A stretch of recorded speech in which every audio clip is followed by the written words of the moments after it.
मुझे याद है यही राहुल गांधी, इनके सामने एक बुजुर्ग थे जो खड़े हुए, उन्होंने कहा आपकी माता इंदिरा गांधी, आपकी जो दादी है इंदिरा गांधी, उनसे मेरे बहुत अच्छे ताल्लुकात थे। उनसे किसी ने हिंदुस्तान के बारे में कोई सवाल किया, ये बार बार आप सवाल का चोला मत तोड़िए ना सर। उन्होंने और इंदिरा गांधी जी ने कहा कि मैं हिंदुस्तान के बारे में यहाँ कोई बात नहीं करूंगी, पीरियड।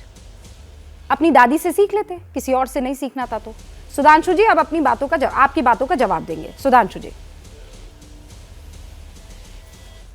देखिए, मैं जवाब देता हूं। पहले तो इन्होंने जो प्राचीन उदाहरण दिए, अभय जी याद दिलाना चाहता हूं, रामायण में क्या बोला था भगवान राम ने? अपि स्वर्णमयी लंका न रोचते लक्ष्मण, जननी जन्मभूमिश्च स्वर्गादपि गरीयसी। और अपनी जननी और जन्मभूमि को जाकर किस किस प्रकार से वहां पर लांछित कर रहे हैं और कह रहे हैं भारतीय संस्कृति की परंपरा। अरे छोड़िए, अच्छा यहां के जन्मभूमि को छोड़िए, ददिहाल को छोड़िए, अरे ननिहाल की तो सुन लेते। इटली की प्रधानमंत्री ने किस ढंग से तारीफ की प्रधानमंत्री नरेंद्र मोदी जी की, तो न ददिहाल का सुनना न ननिहाल का सुनना, दिमाग का ऐसा बेहाल हो जाना, उस पर क्या बोला जाए। अब आते हैं एकदम फैक्चुअल चीजों के ऊपर। जो आप कहने का प्रयास कर रहे हैं, मैं यह पूछना चाहता हूं, आप किस माइंडसेट में अटक गए? आप अमेरिका और यूरोप से जाके अपेक्षा कर रहे हैं कि वो गार्डियंस ऑफ डेमोक्रेसी हैं, और भारत के अंदर ये हो रहा है वो उस बात से अनभिज्ञ है, जैसे वो लोग अगर वो लोग कुछ हस्तक्षेप करके कर लेंगे। और रूबिका जी याद करिए, हम पे क्या आरोप लगाते हैं कि मोदी जी ने जाकर हाउडी मोदी में कहा अब की बार ट्रंप सरकार यानी हम अमेरिका के इलेक्शन को हस्तक्षेप कर रहे हैं, और खुद क्या कह रहे हैं कि अमेरिका और यूरोप भारत में हस्तक्षेप करे।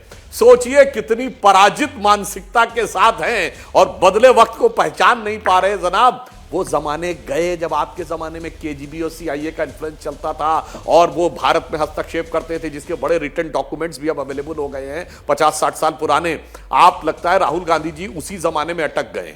अब मैं एक बात और कहना चाहता हूं, जो उन्होंने आरएसएस के बारे में बोला है, तो अभय जी, महात्मा गांधी आरएसएस की वर्धा शिविर में गए 1936। आरएसएस किस प्रकार से छुआछूत के विरुद्ध काम कर रहा है उन्होंने उसकी प्रशंसा की। अब महात्मा गांधी सही या राहुल गांधी जो कह रहे हैं सीक्रेट सर्विस और मुस्लिम ब्रदरहुड है। अब आइए, जवाहरलाल नेहरू जी ने 1963 26 जनवरी को आरएसएस को किस लिए बुलाया कि 62 जिस मसले पर आप बात कर रहे हैं उसी को लेकर एक बड़ी खबर आ गई है। जैसे ही घड़ी का काटा दोपहर 2:30 पे आए, बबीता जी का दिल सास बहू साजिश के लिए मचल जाए।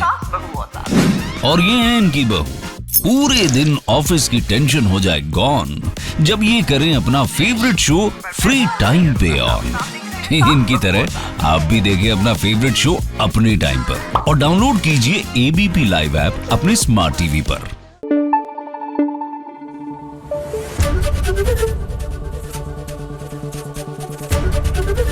एबीपी न्यूज आपको रखे आगे।